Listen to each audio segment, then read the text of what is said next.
I believe that AR will change the way enterprises will work in the future. And there are basically main use cases that are driving this change. I brought three, basically, that I would like to show you a little bit more in detail, just to give you an understanding where the potentials are. The first one is step-by-step instructions.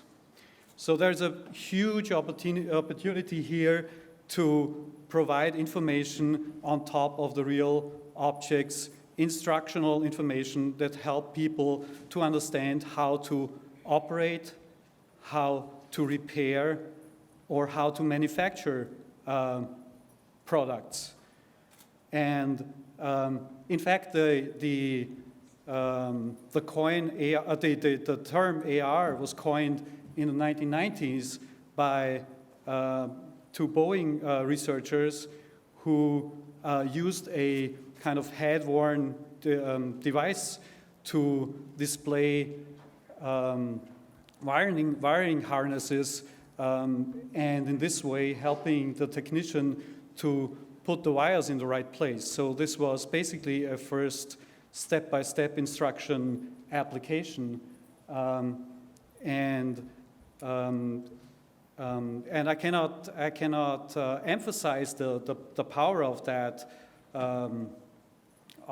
capability a lot because what if you imagine what happens if you would have such a solution, you would reduce the training time of your service technicians by a lot. You could kind of hire them and put them on the job almost immediately, and in the end, it might be you might be also able to outsource some of the maintenance tasks to your customer, so not even send service personnel to the site to do the maintenance there.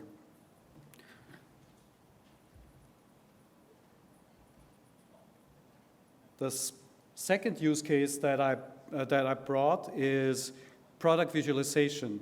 So product visualization is used it can also be used in many cases. It's a perfect tool for creative people. If you are thinking of design reviews where people are looking at their usually computer-aided design results, discuss them, and try to understand if these results will fit to what they want to do. It's very important. So it's very important to see them to see these results from different angles. They are usually three-dimensional data, and this means also that augmented reality is very strong if there is already a part of the product built, and you want to augment the missing parts or the parts that are still in a digital form available. But you should not underestimate the power of visualizing three-dimensional products or the design in one-to-one size. If we are able to do that, all your knowledge about how engineering is done is kicking in. All the knowledge of the real world is kicking in, and people are much better in kind of making the right decisions. If things are small, you would not see that, for example, that someone is not able to reach in with the hand. But if it's in one-to-one size, you would immediately see that. I brought another example.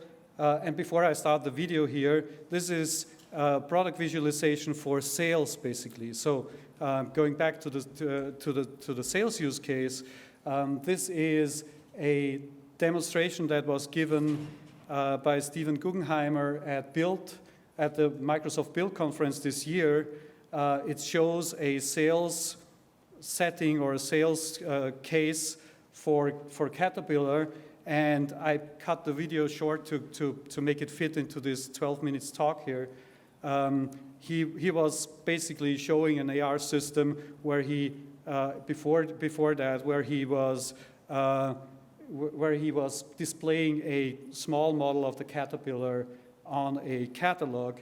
And let me start the video to show you what happens next. Because if it's a UWP, then by definition it should run on any Windows device. And since it's a 3D model, the next logical thing to do is to run this in HoloLens. Right, so I have that same catalog page over here, and you see I'll hold up my Surface, and there's that same same loader. Now, hi, how are you? Hi, Steve. Hi. Hi, Bill. Yep. My brain's gone flat. Margot's here to join us, and she's going to help us with the HoloLens version of this now. So what I'd like you to do is, put on the HoloLens, and she's going to look at that same catalog page and see it from the HoloLens view. So go ahead. So she sees the same model. If you'll notice, even the change note is there. But the cool thing is, because she's using HoloLens, she's not tethered then to this piece of paper or the catalog. She can bring this catalog to life. And so why don't you go ahead and bring this, take the loader and go ahead and put it on the stage for us. Great. Happy to trigger that animation.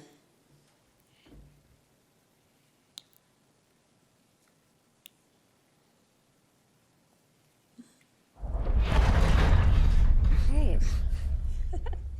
And what's unique about this mixed reality experience is that prospective Caterpillar customers can view the Caterpillar at true size and scale, leveraging the existing human and environment understanding APIs that are already available in Windows today. Yeah, so here Margot can walk around the loader. She can see all the different pieces of it, look inside the cab. It's a very cool scenario. And as a salesperson, I'll tell you, if I had something like this, night and day in terms of selling against Kubota or some of the others. The other thing is we made that change notification so she could actually go ahead and modify this loader in sort of the life-size version. So can you go ahead and drive that change? Absolutely. Caterpillar, change configuration.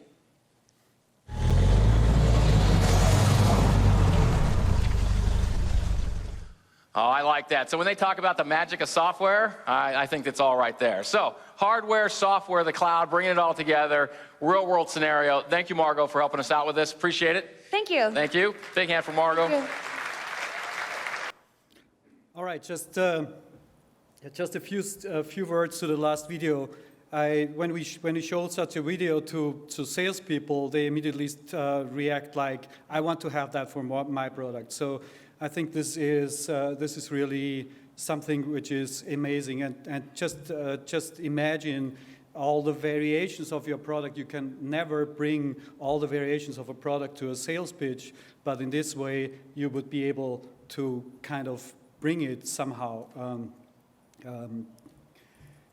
So the third big use case that I think will kind of drive AR into the enterprise is remote assist. Remote assist is a use case where a service person has a problem. So there was step-by-step instructions, but he ran into a problem.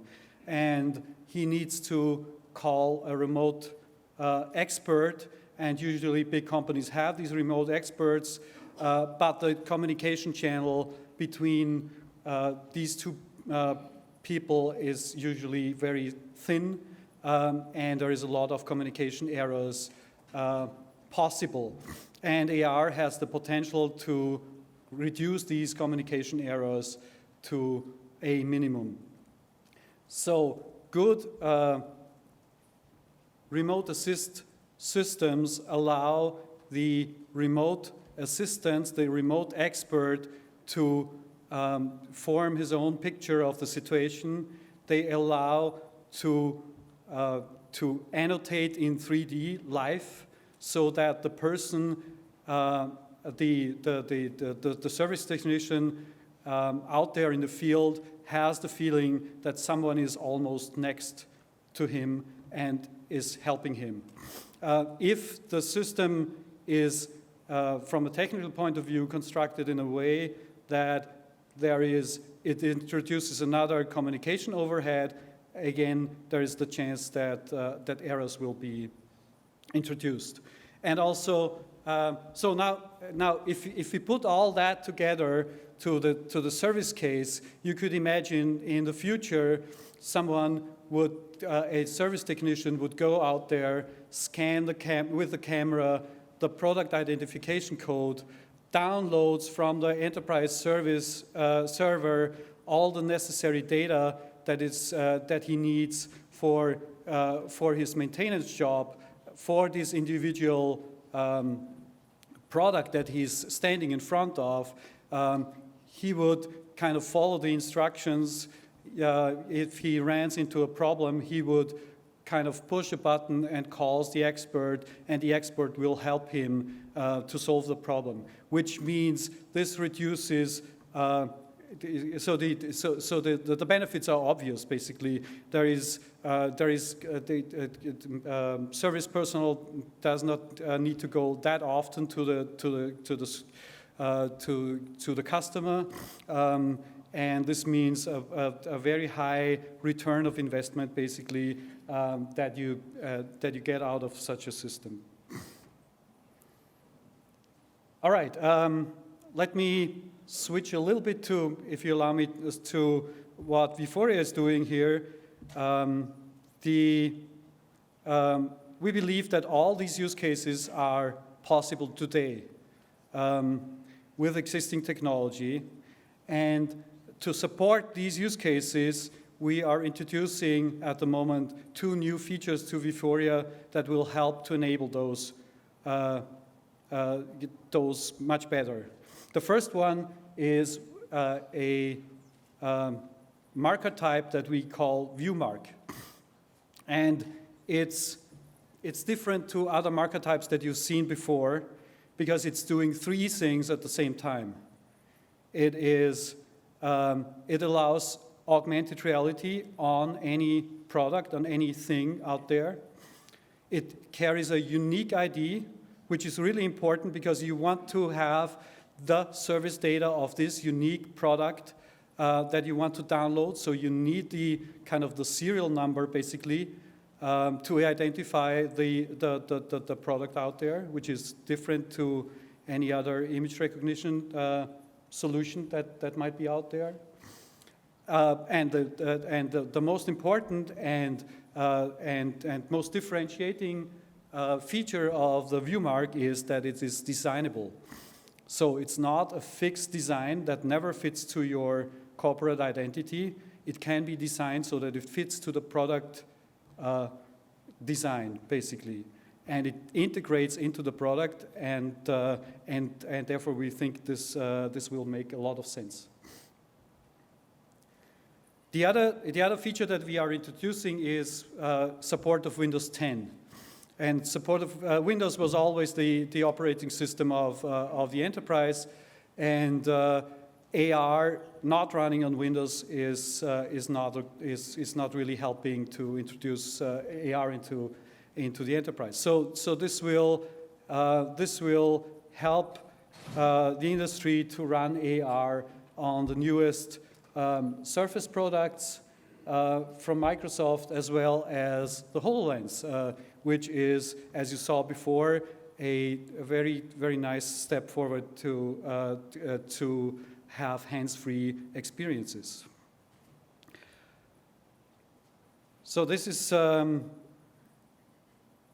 my last slide. If you also believe, like me, that it's now the right time to start AR in the enterprise, then go and develop new prototypes, new products, maybe with Vuforia. Go to developer.vuforia.com. Thank you very much. Great. Thank you, Michael. We have time for just 1 or 2 questions if anyone has a question they'd like to ask. If you could just let me know and I'll bring the microphone over to you. If not, I will ask one. Really great to see Windows 10 being supported. I think that lack of Windows support amongst other platforms has been a big inhibitor, for adoption in the enterprise. You talked a lot about ROI, remote assist, reducing communication errors and things like that, task-by-task instruction, reducing time. I'm wondering if you've looked at or if you're aware of any metrics, any numbers, any quantitative benefits that folks can expect to see using this kind of technology. I think at the moment, well, we're kind of producing the platform. There's partners out there like Scope.AR and others, and I think these guys have some metrics that that seem to be very positive, and this is why I brought these use cases, seeing that there is already an impact here that they experience. Okay. Great. Well, looking forward to playing with the new Vuforia. Thanks, you. Thanks, Michael. Oh. Oh, sorry. Julian Sauget from Flatirons. I have a question about the business viability of the wearables in the industry.